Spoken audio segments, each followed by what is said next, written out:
Deputy CM గారు phone చేసిన phone ఎత్తాడు, జిల్లా ఇన్ఛార్జి మంత్రి గారు శ్రీధర్ భగవాన్ ఫోన్ చేసిన ఫోన్ ఎత్తారు,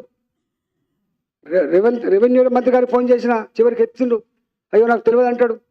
మరి తెలియకుండానే అంటే మంత్రులకు రెవెన్యూ మంత్రికి తెలియకుండానే 200 మంది పోలీసులు ఎట్లా పోయినట్టు, ఎట్లా కూలగొట్టినట్టు, గింత సోయి లేకుండా ఎట్లా నడుస్తున్నటువంటి భావన ఇవాళ వ్యక్తం చేస్తున్నా. అంటే మీకు అధికారం కట్టబెట్టింది తెలంగాణ ప్రజలు ఆలోచించాలి.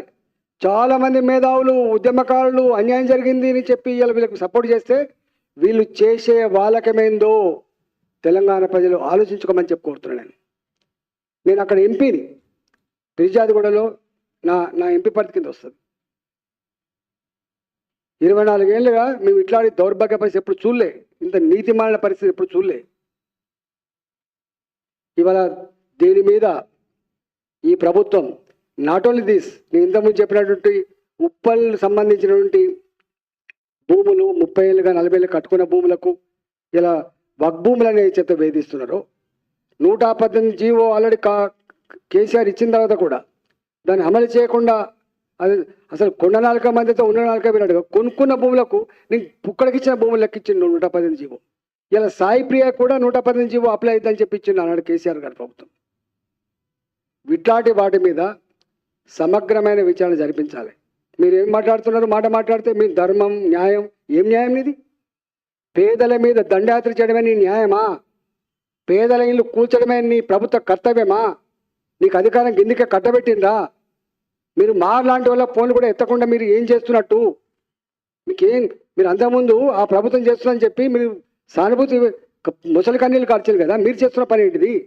అంత బిజీ అయిపోయింది. మీరు 10 ఏళ్ళు అధికారం లేదు, ఇక అందుకున్న కాడికి దండుకోవాలంటుంటే ఆలోచన తప్ప మీకు నిజంగా ప్రజల పట్ల, ప్రజల సమస్యల పట్ల మీకు ఏమాత్రం చిత్తశుద్ధి లేడానికి నిదర్శనం. ఇది ఆరంభం మాత్రమే.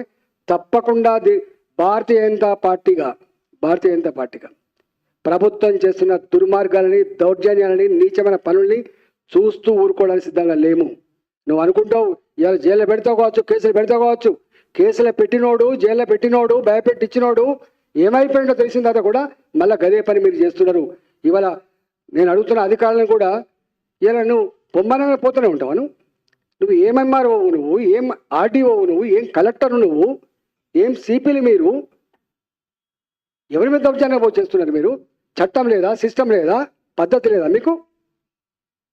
గతంలో బాధ్యత మరిచిన అధికారులు, సిస్టమ్ మరిచిన అధికారులు, చట్టాన్ని మర్చిపోయిన అధికారులు బానిస లెక్క పనిచేస్తే గతంలో జైలు పాలైన ఐఏఎస్ ఆఫీసర్లు ఇవాళ కూడా మళ్ళీ జైలు పాలవుతున్నారు.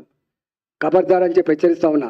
ప్రభుత్వ అధికారులుగా నేను ఎవరికి వ్యతిరేకం కాదు, కానీ ప్రభుత్వ అధికారులుగా మీరు కనుక పైనుంచి ప్రెషర్ ఉంది, పైనుంచి ఆదేశాలు అని చెప్పి పేదల మీద దౌర్జన్యం చేసే ప్రయత్నం చేస్తే ఖబర్దార్ అని చెప్పి హెచ్చరిస్తా ఉన్నా.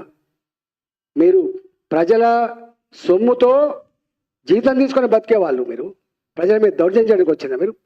ప్రభుత్వాలు ఉంటాయి పోతాయి, పార్టీలు ఉంటాయి పోతాయి, అధికారం 5 సంవత్సరాలే, కానీ నువ్వు 30-35 ఏళ్ళు ఉంటావు. మర్చిపోతున్నావు నువ్వు. నేను దీన్ని తీవ్రంగా ఖండించడమే కాకుండా ఈ ప్రభుత్వానికి దమ్ముంటే, నిజాయితీ ఉంటే నేను చెప్పిన వాటి మీద విచారణ జరిపించాలి. ఆ పేదలకు కూలగొట్టబడ్డటువంటి ఆ ఇళ్లకు కంపెన్సేషన్ కట్టియాలి, వాళ్ళకు సారీ చెప్పాలి. ఎవడు పర్మిషన్ ఇచ్చిండో, నువ్వు నిజంగా నీకు దమ్ముంటే అప్పటి కలెక్టర్ని ఫస్ట్ కేసు పెట్టు, పర్మిషన్ ఇచ్చిన జిహెచ్ఎంసీ అధికారుల మీద కేసు పెట్టు, నీ ఎంఆర్ఓ మీద కేసు పెట్టు. అమాయకుల మీద కేసులు పెడతావా? అమాయకులు భయపెట్టిస్తావా? ఎవరిచ్చారు? నిజంగానే వాటికనే కట్టుకున్నారు, ఏమి లేని కూలగొంటున్నాడో అర్థం ఉంది. అన్నీ ఉండంగా మొత్తం అన్నిటికన్నీ మీకు ప్రొవైడ్ చేస్తాను నేను.